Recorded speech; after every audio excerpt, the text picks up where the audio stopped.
Andan, espero que bien, ¿sí? Vamos a comenzar con la nueva clase de hoy. Hoy vamos a continuar con el tema de familia. Vamos a seguir metiéndonos en este mundo particular que son las familias. ¿Sí? Bien, como siempre digo, todo listo a prepararse, a buscar los cuadernos, los apuntes, el cuadernillo, con la forma que estén siempre acostumbrados a trabajar, a seguir la clase, a preparar el mate, de ser necesario, todo lo que ustedes necesiten para este momento. Y una vez que estemos todos listos, arrancamos, ¿sí? Bien. Yo, primer rato que voy a hacer, voy a cebar el primer mate, porque uno ya después se engancha, se pone a hablar, empezamos a desarrollar la clase y ya no toca el mate. Aunque sea un primer mate, ya lo dejo cebado para cuando necesite un poco para aclarar la voz, ¿sí? Perfecto. Retomemos entonces.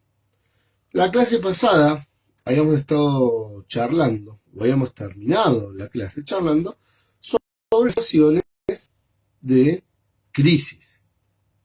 Y habíamos dicho que un dato que se debe tener en cuenta es que el operador socioterapéutico en drogadicción tenía que mirar, observar, ¿sí? Si las familias estaban atravesando una crisis, ¿sí?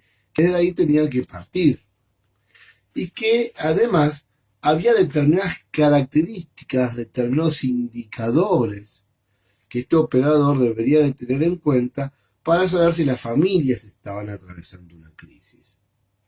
¿Cuáles eran esos indicadores? Y bueno, por un lado, habíamos nombrado varios, como por ejemplo, aumentos de reproches, desacuerdo en las tomas de decisiones, conductas estereotipadas, aumento de los malos entendidos, conductas conflictivas, ¿sí? Chistología en los hijos, alteraciones en la vida sexual. Hemos dado como varios datos, ¿sí? Y habíamos terminado prácticamente la clase hablando de los diferentes tipos de crisis. Decíamos que cuando hablábamos de crisis referíamos a la ruptura de un orden dado y que, y que frente al temor de un futuro incierto, ¿sí? Solían entonces surgir estas situaciones. Que este temor a este futuro incierto era acompañado, ¿sí?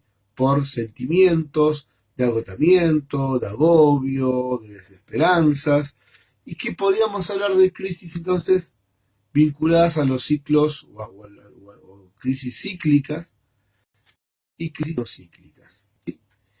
Que dentro de la crisis cíclicas además encontramos dos tipos. Encontramos las vitales y las evolutivas. Y las vitales referían, o decíamos, que estaban ligadas a fases de la vida, al pasaje de una fase a otra, como por ejemplo la adolescencia, la pubertad. En cambio, las evolutivas hacían referencia a un acontecimiento dentro del ciclo vital, como por ejemplo el nacimiento de un hijo, ¿sí?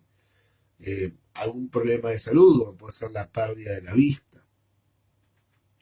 En cambio, las crisis no cíclicas, ¿sí? Eran accidentales, como puede ser una mudanza, la pérdida de un trabajo, era lo vinculado a lo social, al entorno. ¿Sí? Hasta acá más o menos habíamos llegado la semana pasada. Vamos a continuar charlando un poquito sobre esto de las crisis. ¿Sí? La semana pasada terminamos introduciendo el tema y lo dejamos planteados. Bien. Continuemos un poquito.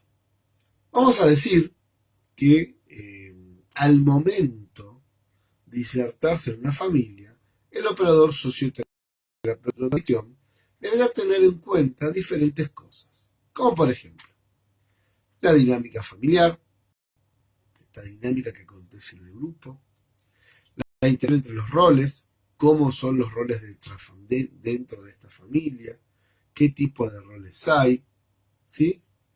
Quiénes ocupan y cómo son ocupados justamente estos roles, cuáles son las normas, las reglas, los mitos, las tradiciones que cada familia tiene, las explícitas y las implícitas, ambas.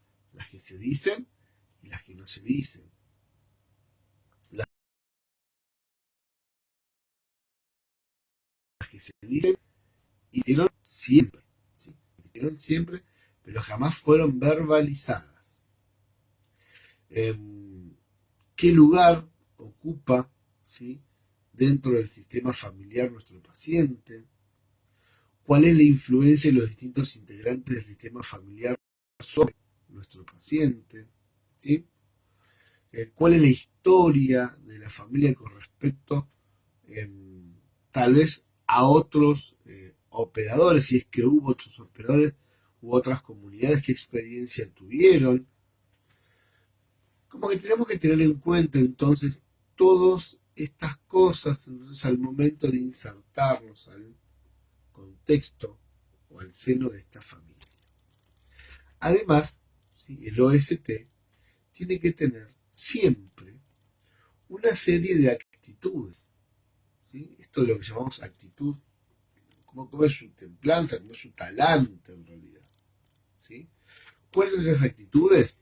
La agudeza, la serenidad, la ética, el profesionalismo, el centramiento en el plan de trabajo, y no, y esto es importante, este centramiento en el plan de trabajo y no hacer solamente lo que a uno le guste, lo que uno quiera.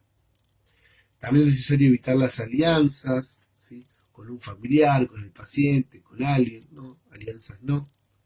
Hay que evitar las situaciones de complicidad.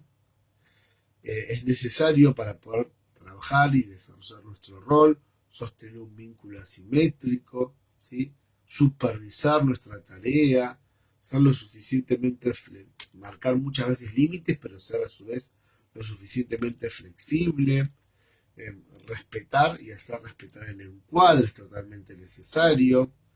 Estas son algunas de las tantas actitudes que podríamos nombrar que el OST debería de tener, ¿sí?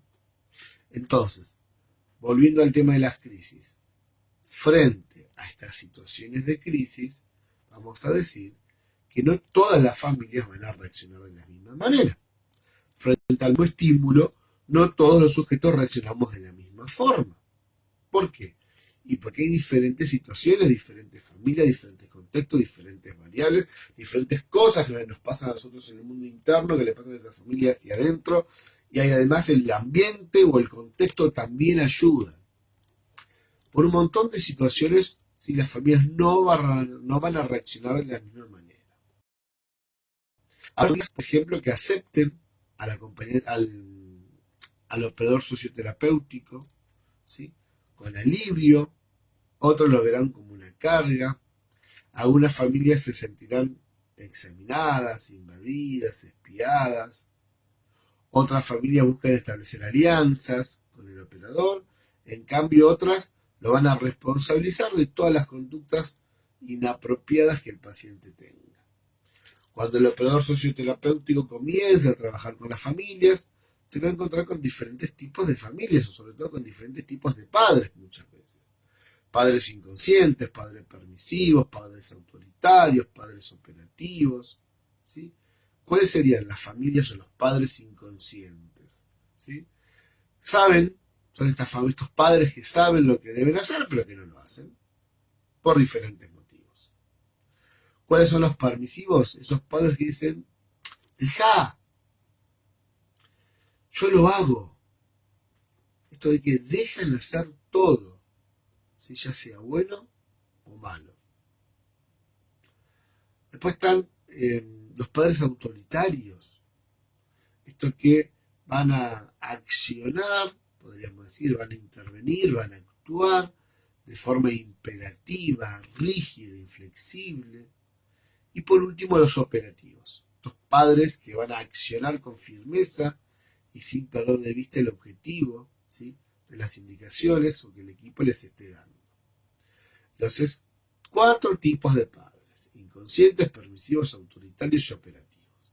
Los inconscientes saben lo que tienen que hacer y no lo hacen. Los permisivos dejan hacer todo directamente, ¿sí?, ya sea bueno o malo, no hay límites. Los autoritarios van justamente a hacer, pero de manera imperativa, y los operativos sí van a accionar con firmeza, pero sin perder de vista el objetivo. Entonces, se tiene que hacer, hay que hacerlo, no de forma autoritaria, sino que hay que hacerlo, pero sí sin perder de vista, entonces dijimos, el objetivo.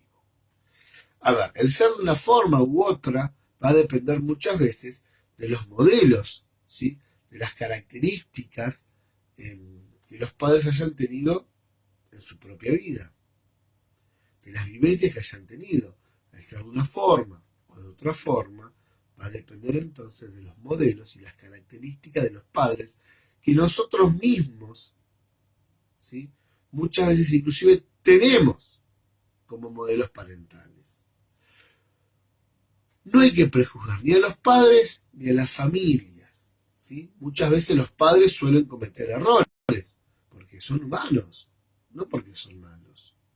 Porque nadie les enseñó cómo lidiar con un hijo con alguna patología, con un hijo con alguna problemática.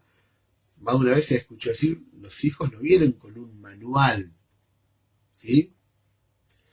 ¿Cuáles suelen ser los errores más frecuentes que los padres solemos cometer? ¿Sí? Bueno, en primer lugar, hacer las cosas por sus hijos, ¿sí? Para no tomarse el trabajo de enseñarles. Es más fácil hacerlas que enseñarlas. No tomar en cuenta la importancia del lenguaje gestual y corporal, ¿sí? No establecer reglas ni rutinas simples y concretas en la casa, no utilizar lenguaje oral y gestual claro y sencillo, decidir con calma, esto de costar decidir con calma, se desborda ante las conductas desadaptativas, sobre todo cuando ocurren fuera de la casa, ¿sí?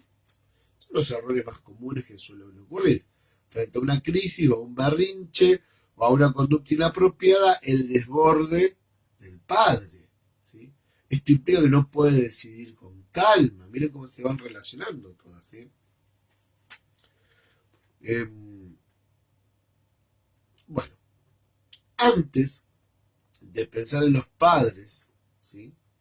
De nuestros propios pacientes, pensémonos los que somos, nosotros como somos como padres. Pensemos si nuestros hijos y nosotros con nuestros hijos, ¿sí? Quienes seamos padres, no cometemos algunos de esos errores. Porque a veces es más fácil, como dicen, mirar la viga en el ojo ajeno que la paja en el ojo propio, ¿sí? Cuidado con esto. No recurramos, como siempre digo, a ese dedito señalador. Hay que tener presente que los padres siempre son padres y no son terapeutas, por lo cual su función es la de ser padres. Es por eso que hay que ayudar a los padres a ser partícipes del tratamiento como papás, ¿sí? ¿Recuerdan el concepto de alianza terapéutica? Familia, paciente, equipo.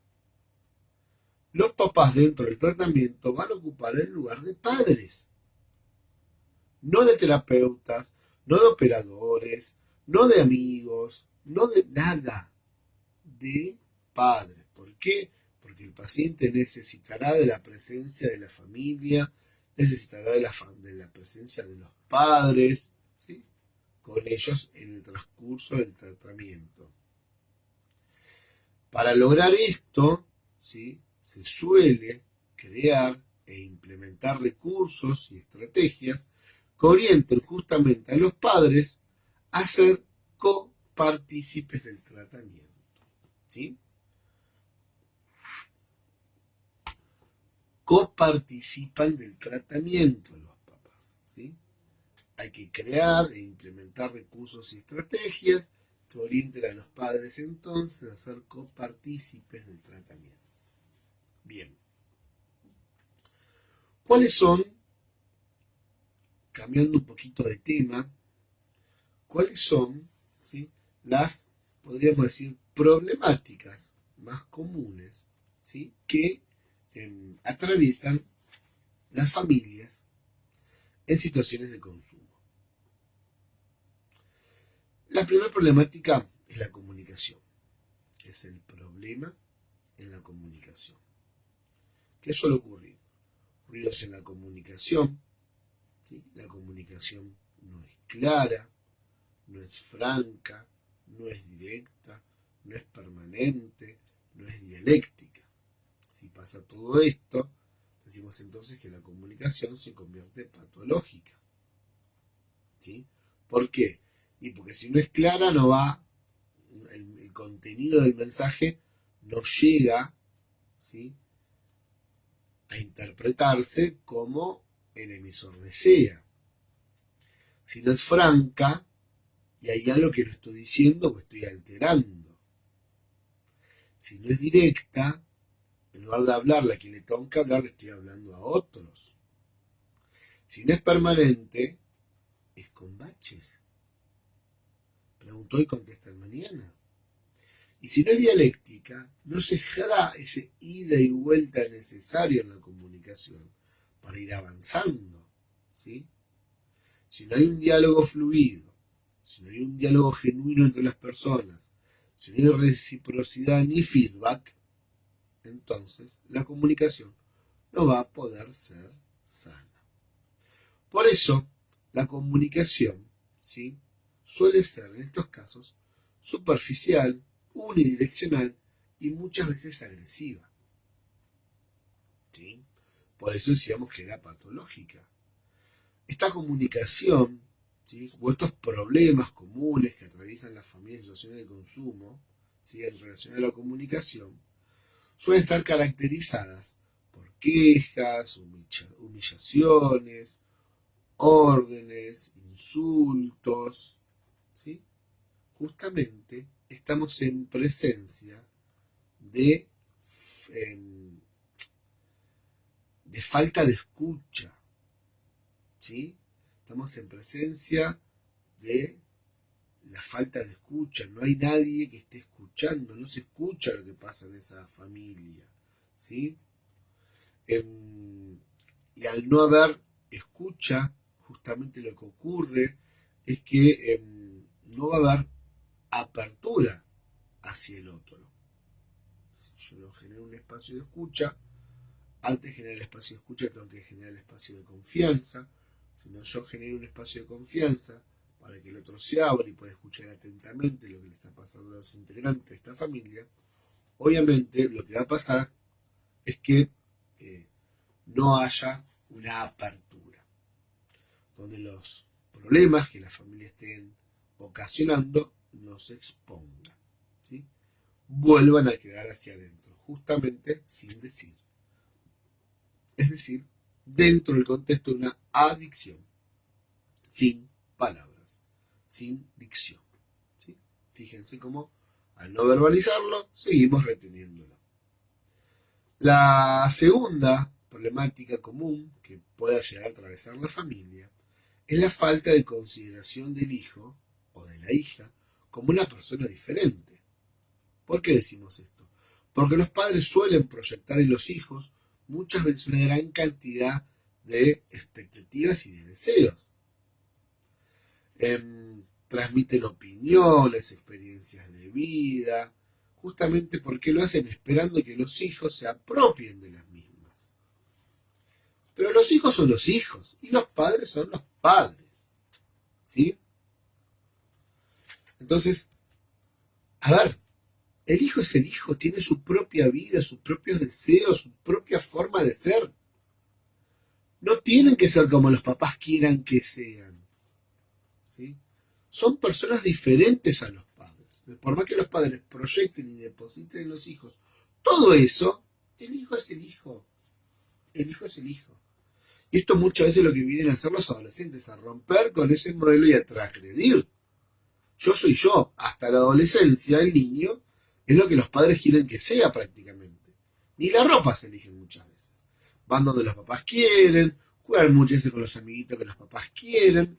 Cuando están entrando, dejan a los niños para entrar en la adolescencia y llegar a la transgresión, ¿sí? Esto de romper con este patrón y empezar a imponer los propios gustos, ¿sí? Empezar a generar su propia estructura. Bueno, De esto más o menos trata, ¿sí?, esta segunda problemática común. Diferenciar los deseos de los padres, o la vida de los padres, ¿sí?, con la de los hijos. Son personas diferentes. Otra problemática común es esto de poder poner límites, ¿sí? Justamente cuando estamos frente a problemáticas de consumo, se observa la falta de límites precisos, ¿sí?, la falta de límites ordenadores, ¿sí?, la falta de límites acompañados por las palabras que expliquen el porqué del límite, ¿sí? Los límites muchas veces si existen, muchas veces suelen ser contradictorios. Por eso hablamos de límites, ¿sí?, acompañados de palabras para explicar, si no, no se entienden. El límite nunca debe partir de la violencia, sino del afecto, del respeto hacia el otro.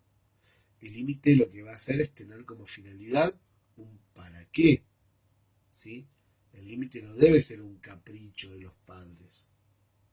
Como dijimos, se debe poder explicar. El límite tiene un motivo del por qué. Dejando de lado las situaciones de consumo, cuando un nene se come un caramelo, se come 2, se come 4, se come un huevo Kinder, viene y dice, papá, ¿me compras un alfajor o me das un alfajor? Uno que le va a decir, no, vida, alfajor no. ¿Y por qué alfajor no? ¿Por qué no? Porque ya comiste demasiado. Por ahí alcanza. Y si te pregunta, ¿y por qué no puedo comer un alfajor? ¿Que me voy a enojar? ¿Me está desafiando mi autoridad? No. Mirá, mi amor, no podés comer un alfajor porque ya comiste caramelos, ya comiste un huevo Kinder, y si seguís comiendo golosinas te va a doler la panza, te va a hacer mal, vas a tener problemitas de salud. Dependiendo de la edad, uno se lo explica, ¿no? ¿Por qué no podés seguir comiendo huevo, alfajores u otro tipo de golosinas? Podemos explicar, no es un capricho, no porque no. Porque a veces uno recae. De hecho, yo recién, miren cómo uno recae en esto, que a veces cuando recién se lo estaba explicando, dije, ¿por qué no? No, no es un por qué no. Es porque te va a hacer mal, te va a doler la panza. Porque no podés comer tanta azúcar, porque el azúcar no es tan bueno, porque acabas de almorzar y además ya te comiste toda esta golosina después del almuerzo, vas a tener un problema digestivo, ¿sí? Esto de poder ponerles palabras a los límites, no es un capricho del padre. Además, el límite, ¿qué hace? Ordena la dinámica familiar. Ordena la dinámica familiar. Otra problemática común es la alteración de los roles familiares, ¿sí? A ver, en situaciones adversas, en situaciones de adversidad, los roles familiares se alteran. Los padres que cumplen el rol de hijos, o los hijos que cumplen, ¿sí?, las funciones paternas. Esto muchas veces se produce debido a que los vínculos familiares justamente no son estáticos. Es decir, son funciones que responden a una lógica relacional. Por lo tanto, lo que va a ocurrir es esto. Se van alterando, se van modificando, se van cambiando estos roles que en algún momento parecían adscriptos. Bueno, se van cambiando, se van modificando, ¿sí? Otra problemática sería la negación o la falta de aceptación del consumo como una problemática que compromete a todo el sistema familiar. Como que solamente fuera el que consume. La culpa es de papá o es o de la mamá o del niño o del hijo. El que consume tiene el problema. No. El consumo es una problemática que compromete a todo el sistema familiar, ¿sí? Esto suele ocurrir siempre en el primer momento. En el primer momento del proceso grupal, esta idea de la no aceptación o de la negación, ¿sí? La responsabilidad del consumo recae, obviamente, fundamentalmente en el sujeto, pero también en su entorno, ¿sí? Acá la familia debe comenzar a reflexionar acerca de sus dinámicas o a involucrarse en la problemática. Muchas veces hay un autor que ya hemos trabajado en la clase pasada, Enrique Pillon-Rivière, que va a decir que el adicto es el exponente, es el portavoz de una familia que está atravesando un problema de enfermedad, de una familia enferma. Es el más débil. Y como es el más débil, es el que sintomatiza esta enfermedad. ¿Y cómo la sintomatiza? Recayendo en el consumo. ¿Sí? Hay otra característica, no son características, son problemáticas. Hay otra problemática, porque me estaba acordando esto de la familia y de la persona que cae en el consumo. Otra problemática es la codependencia. Esta idea de las conductas codependientes. ¿Sí? ¿Cuáles son las conductas codependientes? Son todas aquellas conductas o actitudes que sostienen y retroalimentan la conducta de consumo de otros miembros de la familia. ¿Sí? Es decir, tengo yo conductas o actitudes que sostienen y retroalimentan la conducta de consumo que tiene el sujeto, ¿sí?, dentro de mi familia. Ayudo, facilito, en cierto aspecto, el consumo del otro. ¿Estamos? Bien. Respiro. Vamos a dejar un lado más de estas problemáticas. Podríamos seguir numerando, no nos alcanzaría la clase prácticamente para seguir numerando todas estas problemáticas. ¿Sí? Entonces, vamos a frenar un poquito y para también ir como dándole un cierre a la clase de hoy, como último tema a desarrollar, ¿sí?, vamos a charlar un poco sobre las comunidades terapéuticas, comunidades donde nosotros iremos a trabajar. ¿Sí? Entonces, vamos a introducir el tema de las comunidades terapéuticas. Digo introducir porque también no alcanzaría una clase entera, ni 2, ni 3, ni 4, para trabajar en profundidad el tema. Entonces, hacemos una introducción sobre este tema, lo que son las comunidades terapéuticas. Cuando hablamos de una comunidad terapéutica, vamos a decir, por un lado, que la comunidad terapéutica es una organización, ¿sí? Es una institución, es una organización que funciona justamente en base a la construcción de un ambiente terapéutico, logrado este ambiente por el accionar de todos sus integrantes. Es decir, hay un ambiente terapéutico porque hay una comunidad terapéutica, hay un ambiente terapéutico porque hay un equipo terapéutico que está trabajando en esa comunidad. Dentro de esta estructura, ¿sí?, se va a realizar todo el proceso terapéutico a través de diferentes actividades. ¿Sí? Se genera toda esta estructura para poder trabajar todo el proceso terapéutico que cada uno de los participantes necesita.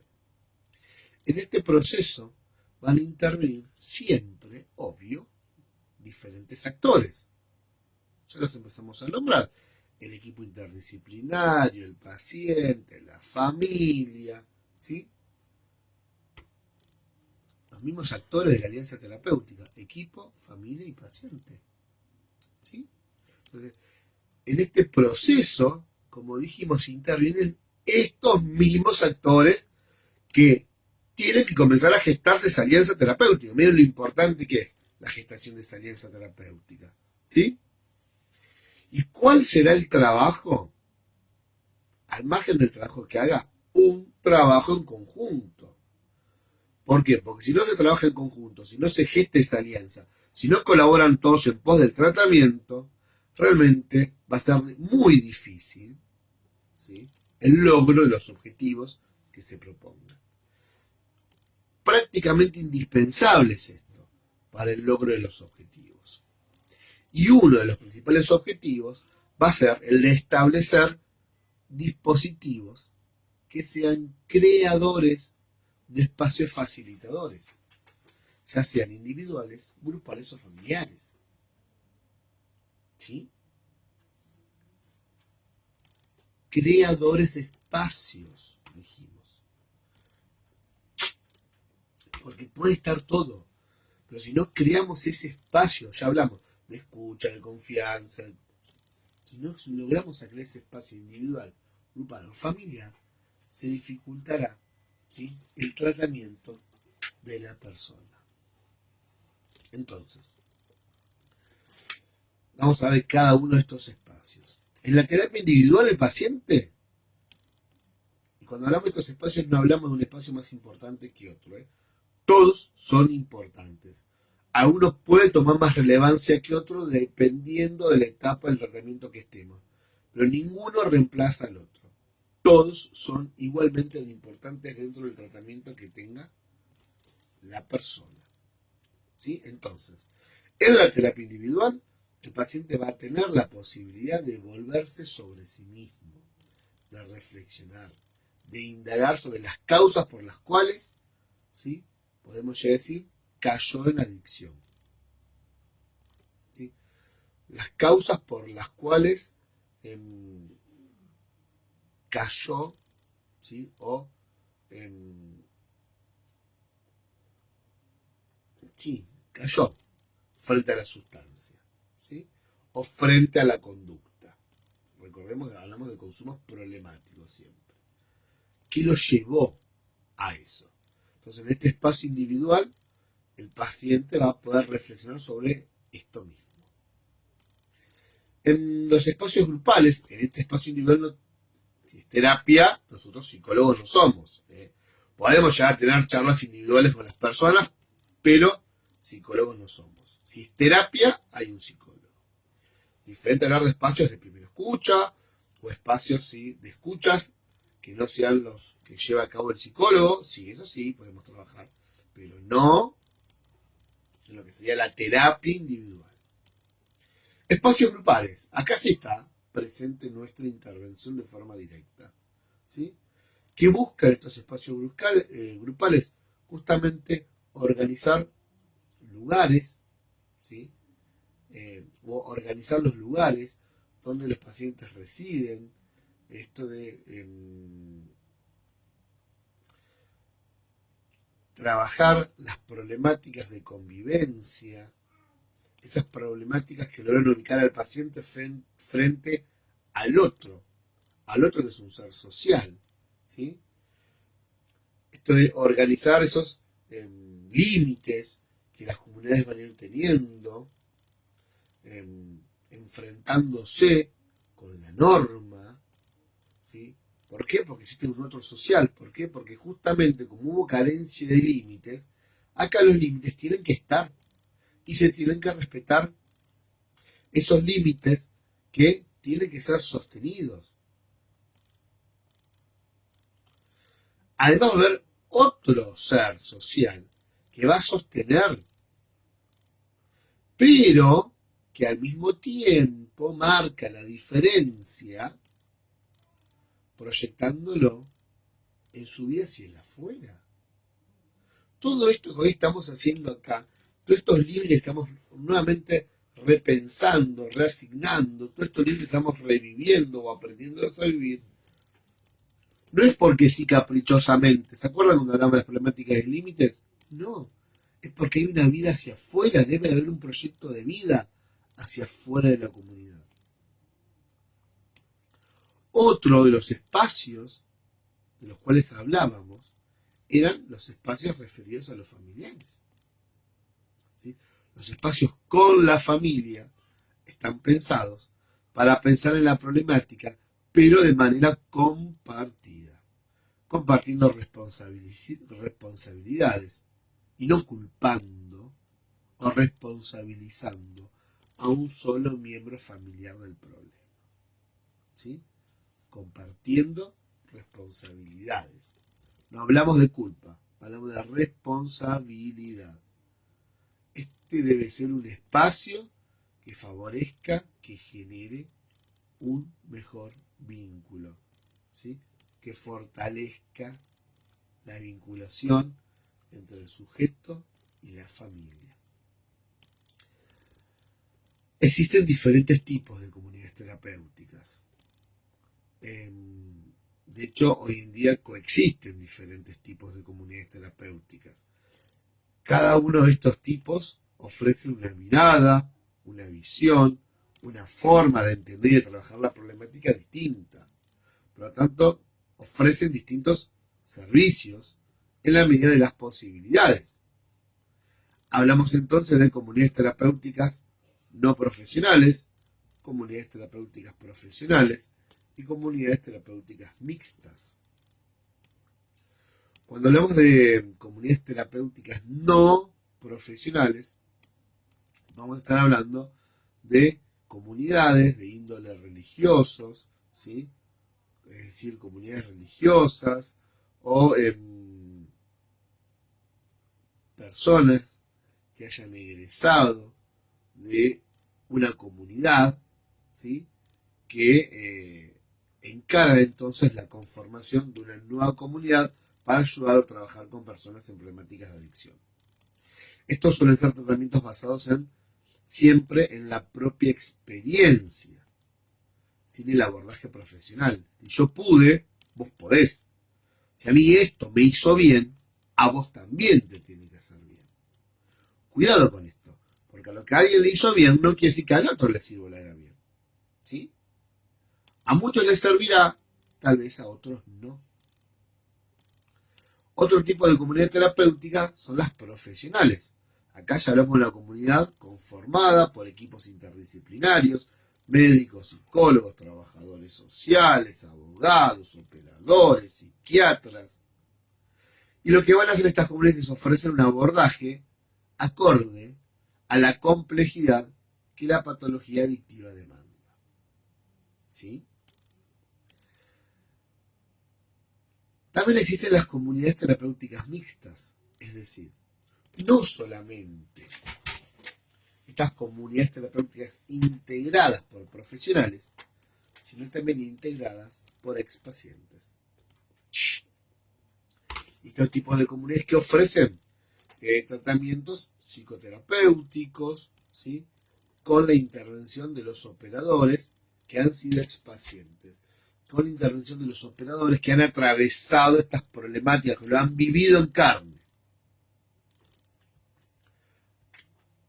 Entonces, 3 tipos de comunidades: las no profesionales, las profesionales y las mixtas. Las 3 sirven. ¿Sí? Las 3 sirven. Pero siempre dependiendo de las particularidades de cada paciente. ¿Estamos? Las actividades de la comunidad terapéutica van a consistir, ¿sí? Dijimos de ¿qué le pasa a una persona que tiene un problema de adicciones o de consumo? Perdió los límites, tiene la vida desorganizada, totalmente desestructurada. Hay que volver a generar esa estructura. Entonces, ¿en qué van a consistir las actividades de la comunidad terapéutica? Justamente en organizar, en armar un régimen diario de actividades. ¿Sí? Tienen que ser actividades estructuradas.